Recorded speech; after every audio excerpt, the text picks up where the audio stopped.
Hey guys, I'm Ajay Fry, and it's Friday. I've got 5 topics: a video game, a conspiracy theory, a political issue, a fashion show, and of course our Canadian cosplay cutie. Well, that all sounds like the recipe for 5 on Fry. Let's get started.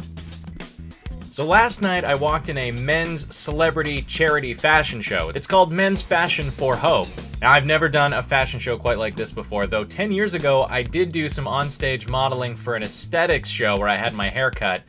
And I honestly can't believe I still have those photos. Whoa. There I am, walking incredibly quickly down the runway. I'm a tall guy, that's just how I walk. It wasn't nerves.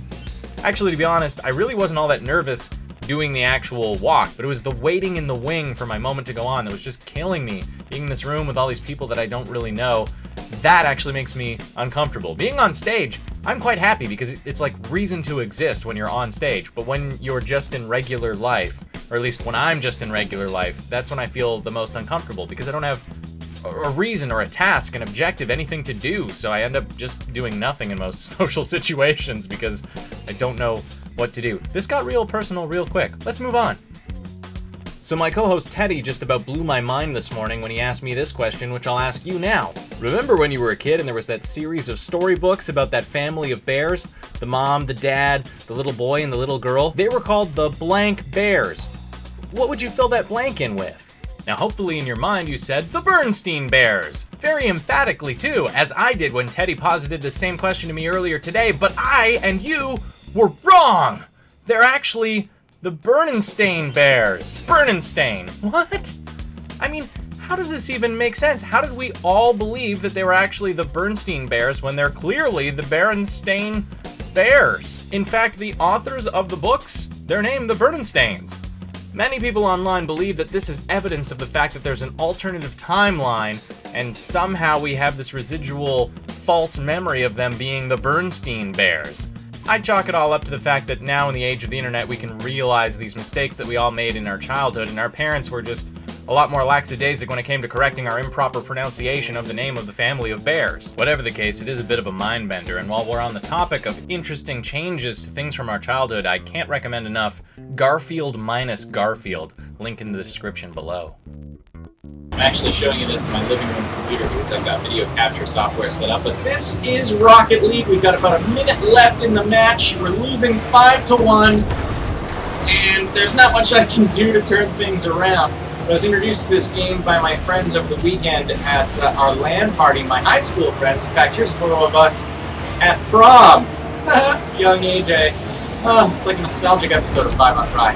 Anyway, obviously, Rocket League is essentially soccer with rocket-powered cars.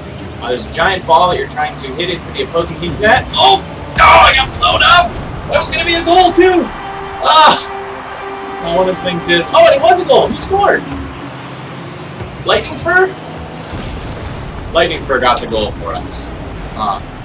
So, as you can see, yeah, what was I saying? Rocket League. It's rocket-powered cars playing soccer in a giant arena.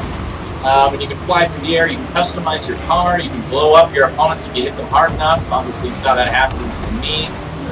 This is like the first sports game that I've ever been really, really into since like NHL '94 when I was a kid. Whoa.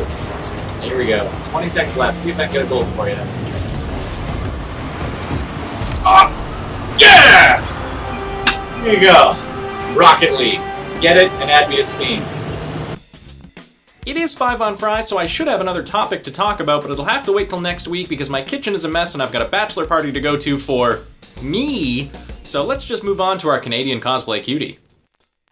Finally, our Canadian cosplay cutie this week is none other than Betty Quirk, who's been on the wall up behind me these past few weeks. Aside from being a good friend of mine, she's also a producer for the best nerdlesque show in Toronto, the Underground Peep Show. I've seen her perform there a number of times and obviously hung out with her at plenty of conventions. Her cosplays are always phenomenal, but her burlesque is truly something to behold, especially her Beetlejuice act, which I've had the pleasure of seeing a number of times now, as well as her Yoshi act, which she actually performed at my 30th birthday. You've got to check Betty Quirk out online. She is fantastic. You are fantastic for watching 5 on Fry. You can also check out my vlogs. I tend to upload those on Tuesday, so just find the link in the description down below. Thanks again for watching. Please subscribe if you'd like, and I'll see you in the future.